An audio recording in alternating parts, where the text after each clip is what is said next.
Let's talk about cold calling and specifically, how do you open a call? Because that first 10-second determines everything. One big mistake, one of the worst things I still hear, even from experienced reps and manager, is starting a call by asking for permission. I want to share a personal story.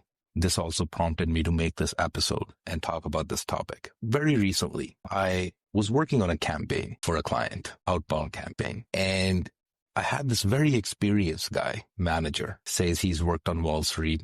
Now he's doing fractional sales work for dozens of companies like I have. Told me to open a call, something like this. Hey, Harj, this is Joe calling from ABC Company. I know you weren't expecting my call, but can I tell you why I was calling? And then you can decide if you want to talk to me. Take a moment for this to sink in. Does it sound polite? Yes. Maybe even humble, but it's the fastest way to sound weak. You've already told them. You don't have to listen to me if you don't want to. You're giving them an easy no. Why that doesn't work? Think about it. When you get a telemarketer who calls your phone, your cell phone, they sound terrible. They're selling furnace services or some sort of package about your internet, whatever that is. They start by saying, sorry to bother you. Can I have a second of your time? Or can I tell you why I'm calling? You're out before they finish. Respect is good, but permission kills momentum in this case. In this case, you sound timid when you start like that.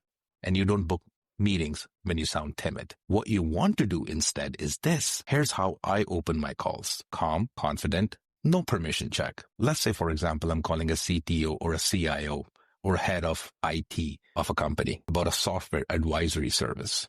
This is how I would start. Again, we're only talking about opening. Hi, James. This is Harj calling from ABC Software Advisory. Quick question for you. Do you oversee software renewals or vendor contracts for ABC Company? Take a pause. He says yes. Perfect. I was curious.